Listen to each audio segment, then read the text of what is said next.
Well,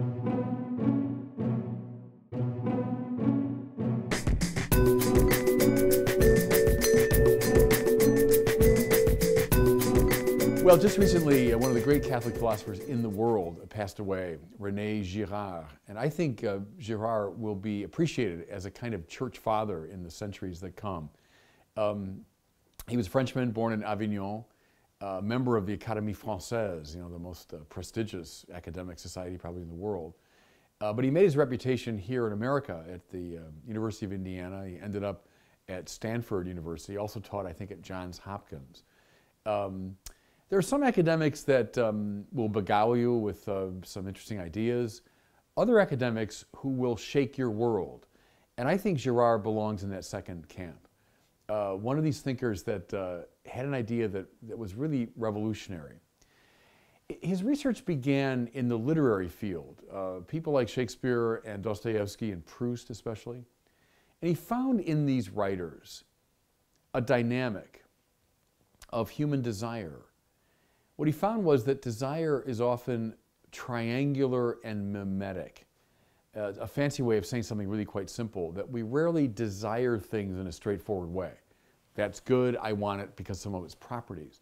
Normally, typically, we desire things in a mimetic way, an imitative way. I want that because you want it. I'm imitating your desire, you're imitating my desire. You see now why I say triangular. It's myself, the object, and another. Set up a triangular and mimetic dynamic. If this sounds abstract, it's not. Look at advertising. Most advertising works according to this Girardian principle. How come I want that pair of gym shoes? Because of its intrinsic worth and value? Well, maybe partially, but largely because the NBA star over there also wants those gym shoes. Advertising is predicated upon a triangular and mimetic desire. Also look at the way any little kids, if there's a bunch of toys over here and a kid's playing happily with a ball or something, and then along comes a second toddler and he wants something from that pile. Immediately, suddenly, this kid wants it too. It was a matter of utter indifference until the other toddler wanted it. A triangular mimetic dynamic. Okay, what does that lead to? Well, it tends to lead, Girard said, to conflict. And again, watch it with any toddlers, or watch it with dictator A wants access to the sea, and suddenly dictator B wants the same access to the sea, and outbreaks a war. See?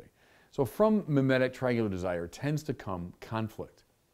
What this leads to is what Girard called the scapegoating mechanism. He found this too in the great literary masters. What's the scapegoating mechanism? When I say mechanism, I imply with him it's largely unconscious, not something that we're consciously aware of. I tend to find someone or some group to blame. I'll say he's responsible, she's responsible, or they're responsible for the struggles that we're having. And I often find someone a little bit different, strange looking, strange sounding, from a different place or something. And I will project onto that person all of the struggle that's caused by mimetic triangular desire. And in the process, what happens is we do come together in a sort of ersatz piece. So as together we blame this third party, we at least for a moment experience a rush of solidarity and a rush of peace. There's the scapegoating mechanism. Watch this dynamic everywhere once you see it.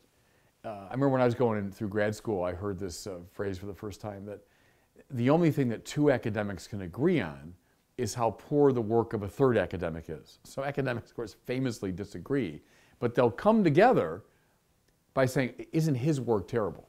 Or watch the way people talk to each other. We'll talk about anodyne things for a while, but then pretty quickly we turn to gossiping and to blaming. And there is a real kind of Gemütlichkeit, the Germans call it, a fellow feeling that happens when we come together to blame a third party. That's the scapegoating mechanism. Now, on the grandest and most nefarious scale, look to Hitler, who at a time when Germany was marked by all kinds of interior tensions, effectively exploited the scapegoating mechanism to say, well, who's responsible for our economic struggles, our cultural struggles, our political, our military struggles? It's the Jews. the Jews who stabbed us in the back, the Jews who undermined us during World War I, etc.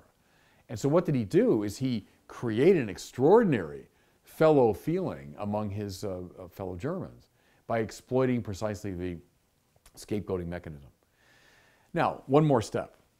Precisely because it has this effect of bringing us together and seemingly solving the problem, the scapegoating mechanism in our literature and mythology tends to be sacralized. We tend to say it's a good thing, and God or the gods smile upon it. Do you want to see this on vivid literary display? Go get Shirley Jackson's masterpiece short story, The Lottery, that we all read in high school. I won't go into details, but go find it. Or maybe recall that story. There's the Girardian dynamic on full display. Scapegoating, which has been sacralized by a community to produce peace. Press it further now. Girard says in most of the myths of the world, across the cultures, across the centuries, what you'll find is precisely the sacralization of violence, sacred scapegoating, the gods smiling upon it. Okay. He saw all of that in the great literary masters. He saw it repeated culturally and all of it. And then he read the Bible. And the Bible, which, he had been raised a Catholic, but had kind of fallen away from the practice of the faith. The Bible took his breath away. Now, why? Because he saw that the Bible knew all of this. The Bible knew all these dynamics. Everything in Dostoevsky, Shakespeare, and Proust. Of course, they learned it from their Christian tradition. It was in the Bible. But the Bible had something else. The Bible had something new. Because the Bible unmasked the identification between the gods and the scapegoating mechanism. It unmasked the mythology of sacred violence. Because in the Christian telling, God is not on the side of the scapegoaters. God identifies with the scapegoated victim. So Jesus crucified is not God sanctioning violence, but God unmasking and revealing the dynamics of sacred violence. Think in the passion narratives of Caiaphas, right? Typical religious leader, Girard would say, who says, look, wouldn't it be better for one person to die than for the whole nation to be destroyed? There it is. There's the scapegoating mechanism, typically sanctioned by a high religious figure. The fact that Caiaphas is at cross purposes to the God of Israel, the true God, that's a revelation, right? That's an apocalypse. That just means taking the veil away. Something's been pulled away, like the Wizard of Oz, pulling the veil and revealing what's really going on. Girard thinks that's what happens in Christianity and why it alone functions as a true revelation. Now, here's the thing I find really interesting. When I was coming of age, it was very common within academia to see Christianity, if you took it seriously at all, as one more iteration of the great monomyth. Now look at someone like Joseph Campbell, whom I revere in many ways, but Campbell who studies the great myths of the world, across the cultures, across time, and sees certain fundamental dynamics. What's Christianity? It's one more telling of the great myth. The monomyth, the one great myth that's told over and over again, the one song that's sung in 1,000 accents. What did Girard show us? He showed us that, no, that's getting it backwards. Christianity is not one more iteration of the monomyth. Christianity is the deconstruction of the monomyth. It's an unveiling of the dynamics that the myths want to veil. And in that, he shows the uniqueness and indispensability of Christianity to a time, to a culture that was becoming very skeptical of that uniqueness. You see now why I think Rene Girard will be seen, perhaps one day, as a church father.